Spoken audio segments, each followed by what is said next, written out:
Hello दोस्तों, I hope आप सब अच्छे होंगे। साथियों, हम लोग उत्तर प्रदेश RO ARO 2023 के लिए प्रैक्टिस सेट सॉल्व कर रहे हैं, जिसके अंतर्गत जीएस पेपर फर्स्ट के महत्वपूर्ण प्रश्नों को सॉल्व किया जाएगा। और अभी जो प्रैक्टिस सेट सॉल्व कराया जा रहा है वह DHIS द्वारा पब्लिश किए गए टेस्ट सीरीज को सॉल्व किया जा रहा है, जिसके अंतर्गत एक प्रैक्टिस सेट को दो पार्ट में सॉल्व कराया जा रहा है। एक पार्ट में 70 क्वेश्चन और दूसरे पार्ट में 70 क्वेश्चन को सॉल्व कराया जा रहा है। यदि आप लोग चैनल पर नए हैं तो सब्सक्राइब कर लीजिए और बेल आइकन को प्रेस कर लीजिए, जिससे वीडियो के महत्वपूर्ण नोटिफिकेशन आप लोगों को मिलते रहें। वीडियो अगर अच्छा लगे तो लाइक करना बिल्कुल भी ना भूलें। अपने दोस्तों साथियों के साथ ज़रूर शेयर करें।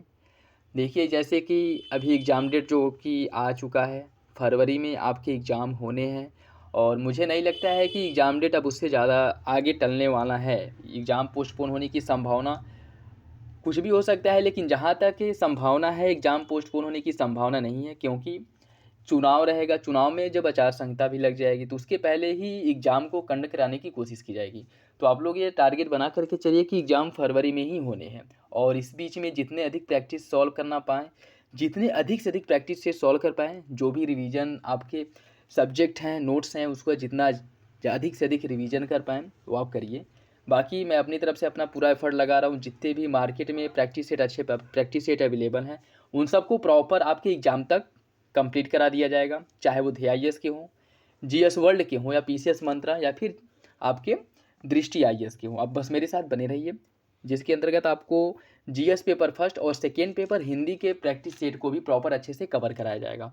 और इसके साथ साथ कम से कम एक साल के जो करंट अफेयर हैं उनको भी प्रॉपर कवर कराया जाएगा, जिससे कि करंट अफेयर का सेक्शन भी आप लोगों का स्ट्रॉन्ग हो जाए। और जैसा कि आप लोगों को पता ही है कि करंट अफेयर से भी कम से कम 25 से 30 क्वेश्चन सीधे सीधे पूछे जाते हैं। तो आप बस मेरे साथ बने रहिए, धैर्य रखिए, हौसला रखिए, तैयारी अच्छे से करते रहिए, पढ़ते रहिए। बाकी जो भी प्रैक्टिस सेट कराया जाएगा उसका PDF आप लोगों को टेलीग्राम चैनल पे प्रोवाइड करा दिया जाएगा, वहाँ से डाउनलोड करके आप और प्रैक्टिस कर सकते हैं। तो चलिए इसी के साथ वीडियो की शुरुआत करते हैं। इसके पहले वीडियो में हम लोग 70 क्वेश्चंस को सॉल्व किए थे।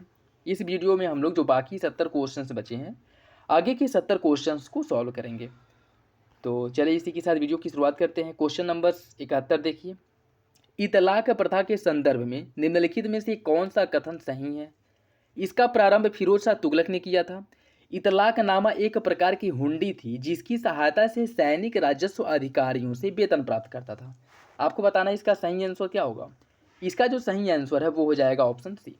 दोनों विकल्प जो हैं वो सही हैं। इतलाक व्यवस्था के बारे में इसकी जो शुरुआत है फिरोज शाह तुगलक द्वारा की गई थी और यह जो है वेतन प्राप्त करने की एक प्रक्रिया थी। ठीक है, तो दोनों विकल्प आपके सही हो जाएंगे। सहकारी बैंकों में से किस एक को रिजर्व बैंक से पुनर्वित्त प्राप्त करने की सुविधा प्राप्त है? केंद्रीय सहकारी बैंक, राज्य सहकारी बैंक, प्राथमिक साख समिति, या फिर उपरोक्त में से सभी? इसका जो सही आंसर है वो हो जाएगा ऑप्शन बी, राज्य सहकारी बैंक।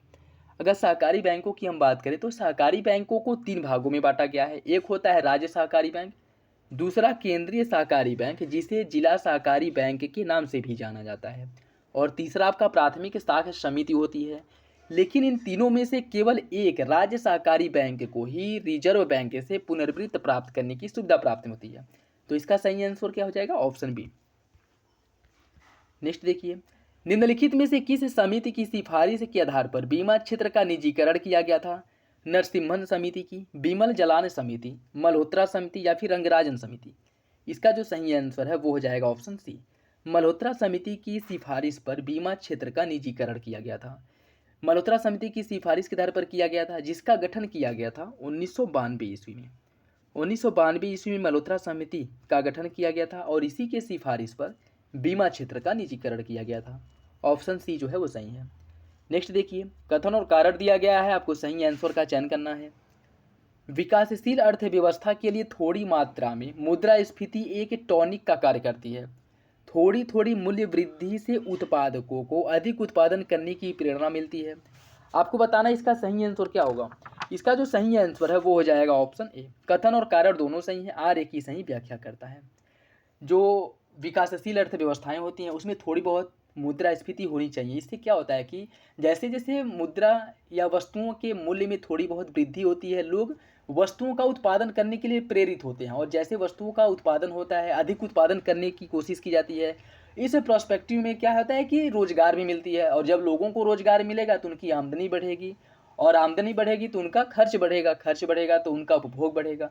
तो ये क्या है कि ये सब चक्रीय रूप से चलने वाली एक प्रक्रिया है। तो इसका दोनों ऑप्शन जो है आपका सही हो जाएगा, और आर एक ही सही व्याख्या करता है, ऑप्शन ए सही है। थोक मूल्य सूचकांक के संदर्भ में निम्नलिखित कथनों में से कौन सा कथन सही है? इसका आधार वर्ष 2004-5 है। इस सूचकांक पर आधारित मुद्रास्फीति के आंकड़े वाणिज्य और उद्योग मंत्रालय द्वारा त्रैमासिक आधार पर जारी किया जाता है। आपको बताना इसका सही आंसर क्या होगा। इसका जो सही आंसर है वो हो जाएगा ऑप्शन डी। दोनों विकल्प जो हैं वो आपके गलत हैं। इसका जो आधार वर्ष है 2017 में थोक मूल्य सूचकांक का आधार वर्ष बदल दिया गया था, और वर्तमान समय में जो इसका आधार वर्ष है वह 2011-12 है, 2011-12 है। और इस सूचकांक द्वारा मुद्रास्फीति के आंकड़े जो है वाणिज्य मंत्रालय द्वारा जारी किया जाता है, यह सही है, याद रखिएगा। वाणिज्य एवं उद्योग मंत्रालय द्वारा जारी किया जाता है, ठीक है। और यह जो है त्रिमासिक आधार पर नहीं जारी किया जाता, यह मासिक आधार पर जारी किया जाता है, ठीक। तो याद रखिएगा, इंपॉर्टेंट है। नेक्स्ट देखिए, निम्नलिखित में से किस पंचवर्षीय योजना का मूलभूत उद्देश्य मानव विकास करना था? 7वीं पंचवर्षीय योजना, 8वीं, 9वीं या फिर 10वीं? इसका जो सही आंसर है वो हो जाएगा ऑप्शन बी। 8वीं पंचवर्षीय योजना का मूलभूत उद्देश्य था मानव विकास, ठीक है। और 8वीं पंचवर्षीय योजना का टाइम ड्यूरेशन अगर इसकी बात करें तो 1992 से लेकर के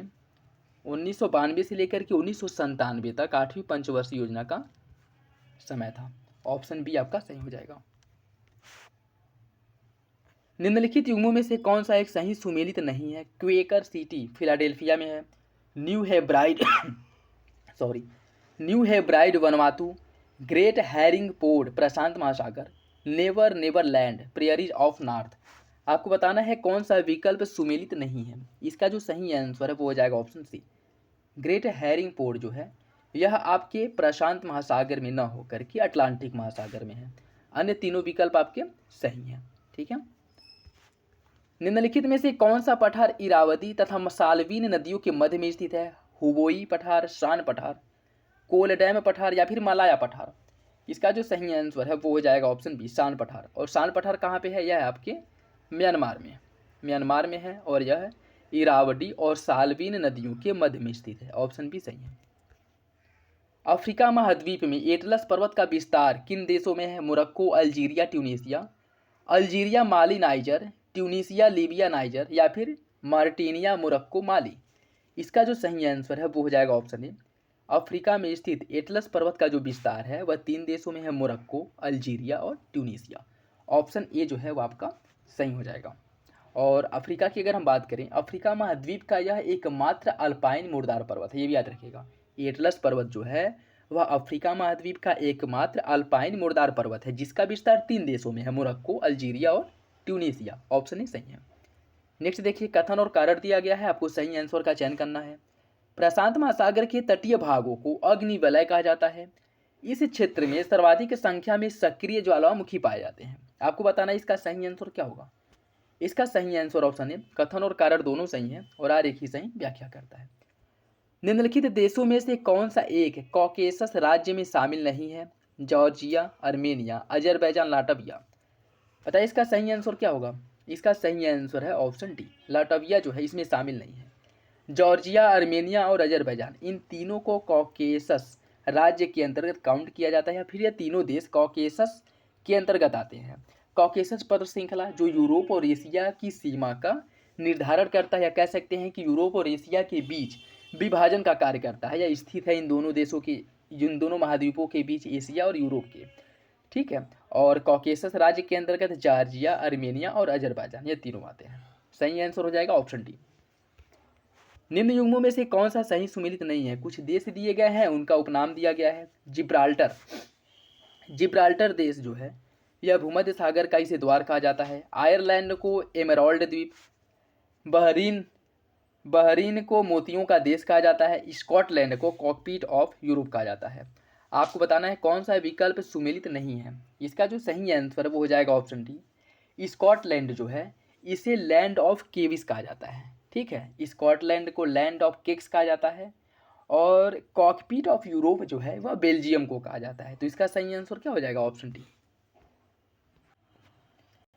नेक्स्ट देखिए, निम्नलिखित महाद्वीपों तथा उनके सबसे बड़े देश के युग्मों में से कौन सा एक सही सुमेलित नहीं है। कुछ महाद्वीप दिए गए हैं और क्षेत्रफल में सबसे बड़ा देश, जैसे एशिया महाद्वीप का सबसे बड़ा देश कौन सा है, रूस है। अफ्रीका महाद्वीप का है अल्जीरिया।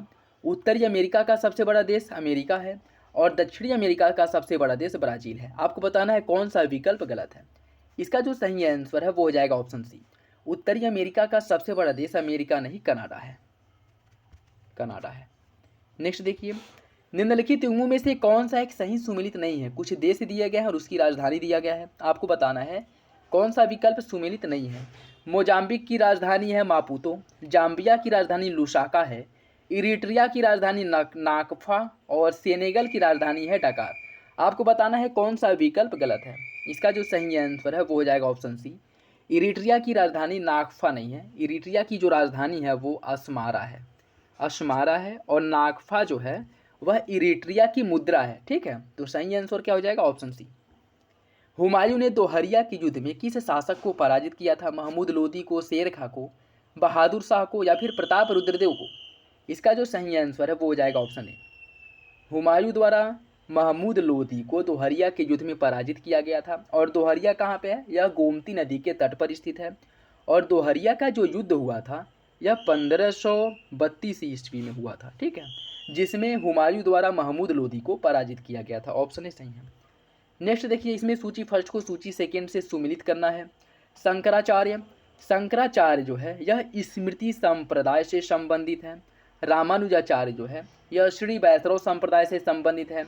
निम्बार्काचार्य संप्रदाय का जो संबंध है, निम्बार्काचार्य का संबंध है सनक संप्रदाय से और माधवाचार्य का संबंध है ब्रह्म संप्रदाय से। इसका जो सही आंसर है वो हो जाएगा ऑप्शन बी, 3 1 4 2। ऑप्शन बी सही है। नेक्स्ट देखिए, निम्नलिखित में से किस एक शासक ने दीवान नामक एक काव्य संग्रह का संकलन करवाया था। जहांगीर ने, अकबर ने, बाबर ने या फिर हुमायूं ने। इसका जो सही आंसर है वो हो जाएगा ऑप्शन सी, बाबर द्वारा। बाबर जो तुर्की भाषा में एक काव्य संग्रह दीवान का संकलन करवाया था और उसने मुंबई यान नामक एक पद्य शैली का विकास भी करवाया था। मुंबई यान नामक पद्य शैली का विकास भी बाबर द्वारा ही कराया गया था। तो इसका सही आंसर क्या हो जाएगा ऑप्शन सी। अमीर खुसरो द्वारा अपनी किस रचना में भारत की जलवायु का विवरण दिया गया है। खजाइनुल फुतूह में, आशिका में, किरान उल सदायन में या फिर नूह सिपीर में। इसका जो सही आंसर है वो हो जाएगा ऑप्शन डी, नूह सिपीर में। अमीर खुसरो ने अपनी रचना नूह सिपीर में भारत की जलवायु, पशु पक्षियों और धार्मिक जीवन का विवरण दिया है। और इसी ग्रंथ में अमीर खुसरो ने कहा है कि भारत की तुलना स्वर्ग के उद्यानों से की जाती है। तो सही आंसर क्या हो जाएगा ऑप्शन डी। निम्नलिखित कथनों में से कौन सा कथन सही है। जूनागढ़ अभिलेख प्राकृत भाषा का प्राचीनतम अभिलेख है। यह अभिलेख शक क्षत्रप रुद्रदमन के शासन और विजयों का प्रमाण प्रस्तुत करता है। आपको बताना है कौन सा विकल्प सही है। इसका जो सही आंसर है वो हो जाएगा ऑप्शन बी। दूसरा सही है, पहला गलत है। ठीक है, शक क्षत्रप जो रुद्रदमन है इसके जूनागढ़ अभिलेख जो गुजरात गिरनार से प्राप्त हुआ है, यह ब्राह्मी लिपि में है और यह संस्कृत भाषा में है। ठीक है, और यह संस्कृत भाषा का प्राचीनतम अभिलेख है, न कि प्राकृत भाषा का। ठीक, और यह जो है शक क्षत्रप रुद्रदमन का है, जिसमें इसके विजय अभियानों का उल्लेख किया गया। इसके साथ साथ सुदर्शन झील का जो निर्माण कराया गया था मौर्य शासक द्वारा, रुद्रदमन द्वारा और अन्य शासकों द्वारा, जो इसका जीर्णोद्धार अशोक द्वारा कराया गया था, उसका विवरण भी इसमें देखने को मिलता है। तो इसका सही आंसर क्या हो जाएगा ऑप्शन बी। नेक्स्ट देखिए, इसमें सूची फर्स्ट को सूची सेकेंड से सुमिलित करना है। कुछ राजवंश दिए गए हैं और उनकी राजधानियां दिया गया है। तो आप जो है इसको सुमिलित करना है। होयसल वंश की राजधानी कहाँ थी। होयसल वंश की जो राजधानी थी वह आपके द्वार समुद्र थी। कदम्ब की राजधानी थी वनवासी और पल्लव वंश की राजधानी थी काची। राष्ट्रकूट की राजधानी मान्यखेत थी। इसका जो सही आंसर है वो हो जाएगा ऑप्शन डी, 2 1 4 3। ऑप्शन डी सही है। नेक्स्ट देखिए, निम्नलिखित कथनों में से कौन सा कथन गलत है। बौद्ध एवं जैन धर्म दोनों अनिश्वरवादी हैं। दोनों धर्म में आत्मा की मान्यता है। आपको बताना है कौन सा विकल्प गलत है। इसका जो सही आंसर है वो हो जाएगा ऑप्शन बी, दूसरा जो है गलत है। बौद्ध एवं जैन धर्म दोनों अनिश्वरवादी हैं, ईश्वर में विश्वास दोनों नहीं करते हैं, लेकिन दोनों धर्म आत्मा की मान्यता, दोनों धर्म में आत्मा की मान्यता यह गलत है। आत्मा में विश्वास केवल जैन धर्म करता है। पुनर्जन्म में विश्वास दोनों करते हैं। बौद्ध धर्म में भी पुनर्जन्म में विश्वास करता है, लेकिन बौद्ध धर्म आत्मा में विश्वास नहीं करता है। तो इससे ये सवाल खड़ा किया गया कि अगर आत्मा में विश्वास नहीं करेंगे तो पुनर्जन्म किसका होगा। इस पर बौद्ध धर्म द्वारा यह वो दिया गया था, वक्तव्य दिया गया था कि जो पुनर्जन्म होता है वह चेतना का होता है, चेतना का पुनर्जन्म होता है। और चेतना जो पंचभूतों से निर्मित है, पंच तत्वों से निर्मित है। और जैन धर्म आत्मा में विश्वास करता है, लेकिन बौद्ध धर्म जो है वो आत्मा में विश्वास नहीं करता है। तो इसका सही आंसर क्या हो जाएगा, ऑप्शन बी, दूसरा गलत है। ठीक है, पहला सही है, क्योंकि बौद्ध धर्म और जैन धर्म दोनों अनिश्वरवादी हैं। नेक्स्ट देखिए, इसमें सूची फर्स्ट को सूची सेकेंड से सुमिलित करना है। कुछ हड़प्पाई स्थल दिए गए हैं और नदी दिया गया है। कौन स्थल किस नदी के तट पर स्थित है उससे आपको सुमिलित करना है। रोपड़ की अगर हम बात करें, यह सतलज नदी के तट पर स्थित है। काली सॉरी कालीबंगा जो है यह आपके घग्गर नदी के तट पर स्थित है। चनहूदड़ो सिंधु नदी के तट पे है। और सुतका गेंडोर जो है वह दास्क नदी के तट पे है। इसका जो सही आंसर है वो हो जाएगा ऑप्शन सी, 4-2-1-3, 4-2-1-3। एवरग्रीनिंग शब्द का प्रयोग किसमें किया जाता है, पर्यावरण के संदर्भ में, पेटेंट के संदर्भ में, बीमारी के संदर्भ में, या मिसाइल तकनीक के संदर्भ में। इसका सही आंसर क्या है, इसका जो सही आंसर है वो हो जाएगा ऑप्शन बी, पेटेंट के संदर्भ में एवरग्रीनिंग शब्द का प्रयोग किया जाता है। और पेटेंट जो है यह 20 वर्ष के लिए दिया जाता है, कॉपीराइट 10 वर्ष के लिए। ठीक, याद रखिएगा, पेटेंट 20 वर्ष के लिए प्रदान किया जाता है और कॉपीराइट जो है वह 10 वर्ष के लिए। ठीक है, सही आंसर क्या हो जाएगा, ऑप्शन बी। निम्नलिखित में से कौन सा एक युग्म सही सुमेलित नहीं है। अंतरिक्ष अनुप्रयोग केंद्र, यह आपके अहमदाबाद में स्थित है। भारतीय सुदूर संवेदन संस्थान है देहरादून में। विक्रम साराभाई अंतरिक्ष केंद्र त्रिवेंद्रम में है। और युवा राव उपग्रह केंद्र है हैदराबाद में। आपको बताना है कौन सा विकल्प गलत है। इसका जो सही आंसर वो हो जाएगा ऑप्शन डी, युवा राव उपग्रह केंद्र जो है वह हैदराबाद में न होकर के बेंगलुरु कर्नाटक में है। ठीक है, तो सही आंसर क्या हो जाएगा, ऑप्शन डी। निम्नलिखित हार्मोन में से कौन सा एक गर्भधारण के निर्धारण वाला हार्मोन है। एस्ट्रोजन, प्रोजेस्टेरॉन, रिलैक्सिन, या फिर एंड्रोजन। इसका जो सही आंसर है वो हो जाएगा ऑप्शन बी, प्रोजेस्टेरॉन। यह गर्भधारण के निर्धारण वाला हार्मोन है। इसका जो सही आंसर है वो हो जाएगा ऑप्शन बी। नेक्स्ट देखिए,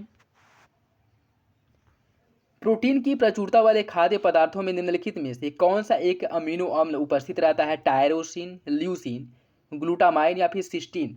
इसका जो सही आंसर है वो हो जाएगा ऑप्शन ई, इसमें टायरोसिन उपस्थित रहता है। निम्नलिखित कथनों पर विचार कीजिए। रुधिर प्लेटलेट्स केवल स्तनधारियों के शरीर में पाया जाता है। शरीर में रुधिर का निर्माण लाल अस्थि मज्जा में होता है। प्लीहा को शरीर का रुधिर बैंक, ब्लड बैंक कहा जाता है। आपको बताना है कौन सा विकल्प सही है।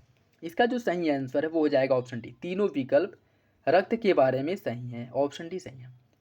नेक्स्ट देखिए, लाल, हरा एवं नीला रंग को प्राथमिक रंग कहा जाता है। ऐसे रंग जिनको मिलाने पर सफ़ेद रंग का प्रकाश उत्पन्न किया जा सके उसे प्राथमिक रंग कहा जाता है। आपको बताना इसका सही आंसर क्या है। इसका जो सही आंसर वो हो जाएगा ऑप्शन है, कथन और कारण दोनों सही हैं और आर एक ही सही व्याख्या करता है। नेक्स्ट देखिए, निम्नलिखित कथनों पर विचार कीजिए। रेडियो एक्टिवता का मात्रक क्यूरी होता है और लेंस की शक्ति का जो मात्रक है वो डायोप्टर है। आपको बताना है कौन सा विकल्प सही है। इसका सही आंसर ऑप्शन सी, दोनों विकल्प सही है। रेडियो एक्टिवता का मात्रक क्यूरी और लेंस की शक्ति का मात्रक होता है डायोप्टर, ऑप्शन सी सही है। निम्नलिखित में से कौन सा एक युग्म सही सुमेलित नहीं है। कुछ यौगिक दिए गए हैं और उसका उपयोग, जैसे पोटेशियम ब्रोमाइड का उपयोग फोटोग्राफी में किया जाता है। पोटेशियम नाइट्रेट का बारूद बनाने में।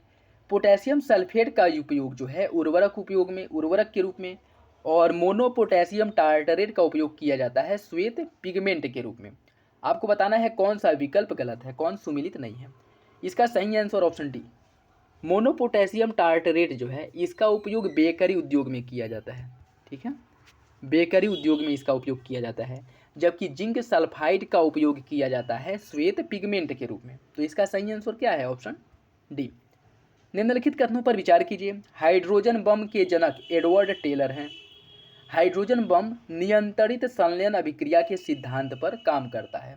आपको बताना है इसका सही आंसर क्या होगा। इसका जो सही आंसर है वो हो जाएगा ऑप्शन ए, पहला सही है दूसरा गलत है।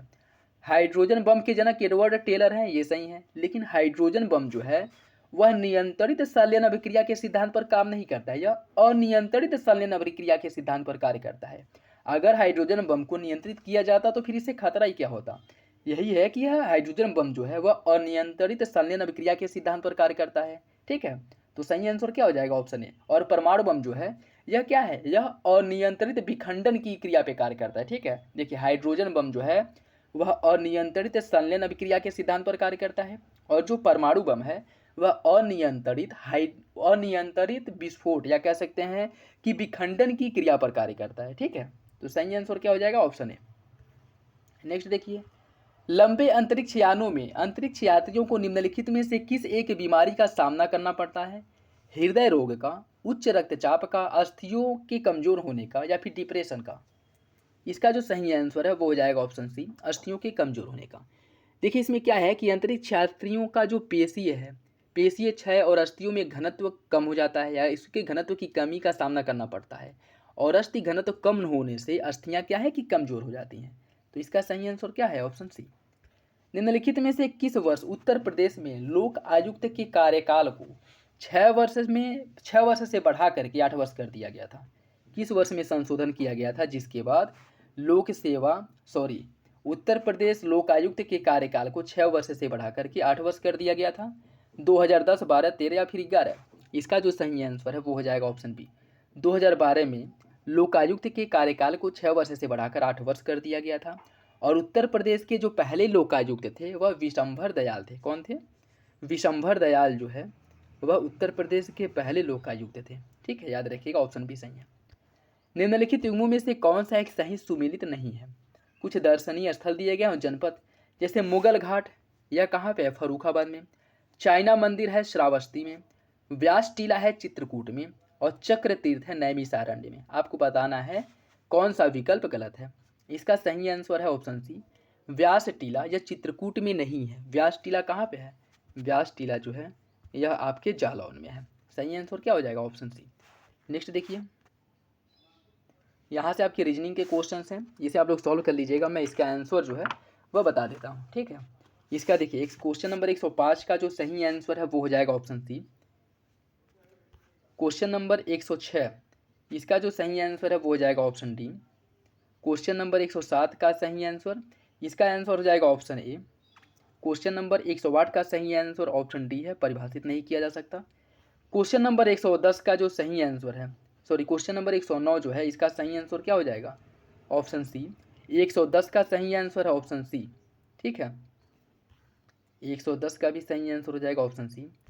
क्वेश्चन नंबर 111 इसका सही आंसर है ऑप्शन सी, 125%। क्वेश्चन नंबर 112 इसका सही आंसर है ऑप्शन ए, 1%। और क्वेश्चन नंबर 113 का जो सही आंसर है वो हो जाएगा ऑप्शन बी।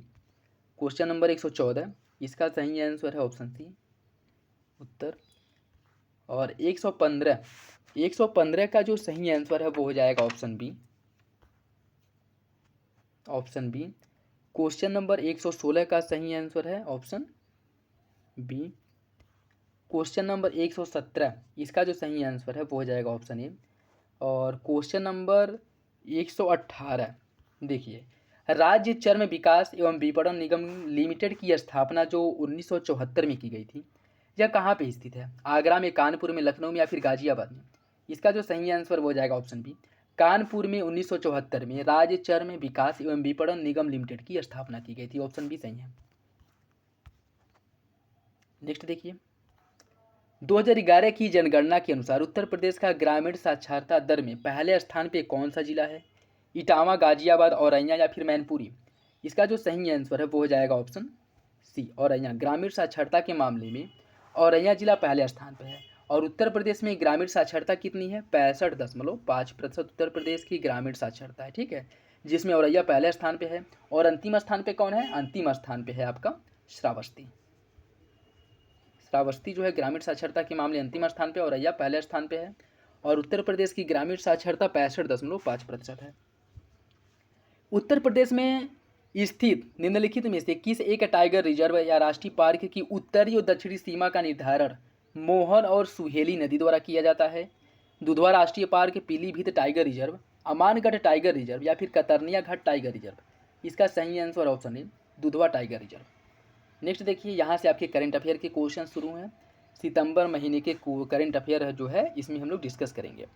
सितंबर 2023 में भारत के किस प्रसिद्ध ऑन्कोलॉजिस्ट को 2023 के लिए प्रतिष्ठित 65वें रमन मैग्सेसे पुरस्कार से सम्मानित किया गया है? Doctor Ravi Kannan, doctor Rita Thottam, doctor C P Vahera या फिर अनिल अग्रवाल? इसका सही आंसर है option A doctor Ravi Kannan को दिया गया है। यह भारत के प्रसिद्ध ऑन्कोलॉजिस्ट हैं जिसे 65वें रमन मैग्सेसे पुरस्कार से सम्मानित करने की घोषणा की गई है।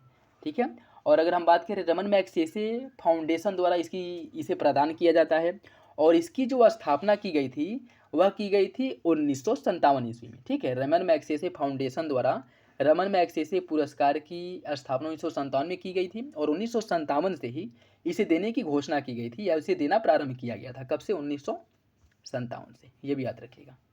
सही आंसर हो जाएगा ऑप्शन ए। सितंबर 2023 में किस देश को पराजित करके भारत ने सैफ अंडर 16 चैंपियनशिप 2023 का खिताब जीत लिया? अफगानिस्तान, बांग्लादेश, पाकिस्तान या फिर भूटान?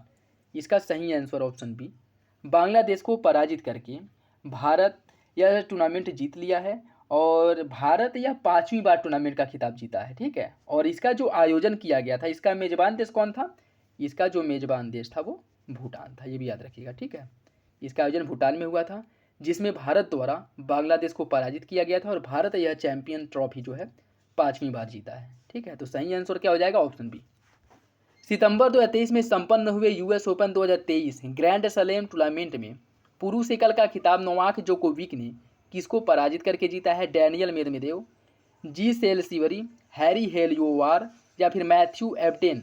इसका सही आंसर ऑप्शन है डैनियल मेदवेदेव को पराजित करके नोवाक जोकोविक द्वारा यूएस ओपन 2023 का ग्रैंड स्लैम टूर्नामेंट का खिताब जो है वो जीता गया है। इसका सही आंसर क्या हो जाएगा? Option A.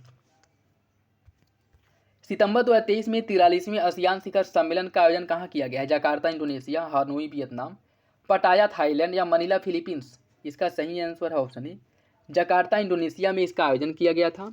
और आसियान की स्थापना की अगर हम बात करें, इसकी स्थापना की गई थी 1967 में। 1967 में आसियान की स्थापना की गई थी। ठीक है, इसका मुख्यालय भी जकार्ता इंडोनेशिया में ही है और 43वें आसियान शिखर सम्मेलन का आयोजन भी जकार्ता इंडोनेशिया में ही हुआ था। ठीक है, याद रखिएगा, ऑप्शन ही सही है। भारत की अग्रणी एकीकृत बिजली उत्पाद कंपनी एनटीपीसी लिमिटेड द्वारा सितंबर 2023 में किस स्थान पर ग्रीन हाइड्रोजन पायलट सम्मेलन 2023 का आयोजन किया गया है? इसका आयोजन किया गया था कहाँ पे? नई दिल्ली में। ऑप्शन ही सही है। सितंबर 2023 में केंद्र सरकार द्वारा एक राष्ट्र एक चुनाव की संभावना तलाशने के लिए किसकी अध्यक्षता में एक समिति का गठन किया गया था? न्यायमूर्ति सीबी मलिक, न्यायमूर्ति अवध प्रकाश लांबा, न्यायमूर्ति रंजना प्रकाश देसाई या फिर राष्ट्रपति रामनाथ कोविंद, पूर्व राष्ट्रपति रामनाथ कोविंद? इसका सही आंसर क्या है? इसका सही आंसर ऑप्शन डी पूर्व राष्ट्रपति रामनाथ कोविंद की अध्यक्षता में एक चुनाव संपन्न कराने के लिए एक समिति का गठन किया गया था। और आपको बता दें कि 1967 के पहले लोकसभा और राज्य विधानसभाओं की जो चुनाव है वह एक साथ ही कराए जाते थे। ठीक है, कब से? 1967 के पहले। तो क्वेश्चन बन सकता है, याद रखिएगा। सितंबर 2023 में प्रसिद्ध कृषि वैज्ञानिक और भारत में हरित क्रांति के जनक डॉक्टर एम एस स्वामीनाथन का निधन हो गया। उनके संबंध में निम्नलिखित में से निम्नलिखित कथनों पर विचार करना और बताना है कि कौन सा विकल्प सही है। इन्हें 1989 में पद्म विभूषण से सम्मानित किया गया था और 1987 में उन्हें प्रथम विश्व खाद्य पुरस्कार से सम्मानित किया गया था। आपको बताना है इसका सही आंसर क्या होगा। इसका सही आंसर ऑप्शन सी, दोनों विकल्प एम एस स्वामीनाथन के बारे में सही है। एक्सरसाइज युद्ध अभ्यास 2023 का प्रारंभ भारत और किस देश के मध्य में किया गया है? अमेरिका, फ्रांस, सिंगापुर या फिर जापान? इसका सही आंसर ऑप्शन है भारत और अमेरिका के मध्य किया गया। और कहाँ पे किया गया है? यह किया गया है ग्वालियर मध्य प्रदेश में। इसका आयोजन ग्वालियर मध्य प्रदेश में किया गया है और यह युद्ध अभ्यास जो है भारत और अमेरिका के बीच होता है। सही आंसर हो जाएगा ऑप्शन है। सितंबर 2023 में भारत की किस फिल्म को 2024 के 96वें ऑस्कर पुरस्कार के लिए भारत की आधिकारिक प्रविष्टि के लिए चयनित किया गया है? 2018 everyone is a hero, RRR, vaccine war या फिर धूमिल? इसका सही आंसर क्या है? इसका सही आंसर है option A 2018 everyone is a hero. इसे 2024 के 96वें ऑस्कर पुरस्कार के लिए भारत की आधिकारिक प्रविष्टि के लिए चयनित किया गया है और यह एक मलयालम फिल्म है, ठीक है, याद रखिएगा, यह एक मलयालम फिल्म है। सही आंसर हो जाएगा ऑप्शन ए।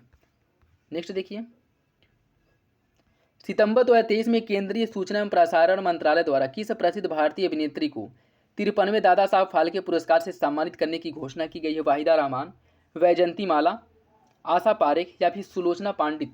इसका सही आंसर क्या है? इसका सही आंसर हो जाएगा ऑप्शन ए, वाहिदा रहमान को देने की घोषणा की गई है। और यह जो है वाहिदा रहमान दादा साहब फाल्के पुरस्कार प्राप्त करने वाली 8वीं महिला है, ठीक है, 8वीं महिला होंगी जाएंगे, ठीक है, अभिनेत्री कह सकते हैं, 8वीं महिला अभिनेत्री होंगी, ठीक है, तो इन्हें दिया जाएगा, ऑप्शन ए सही है।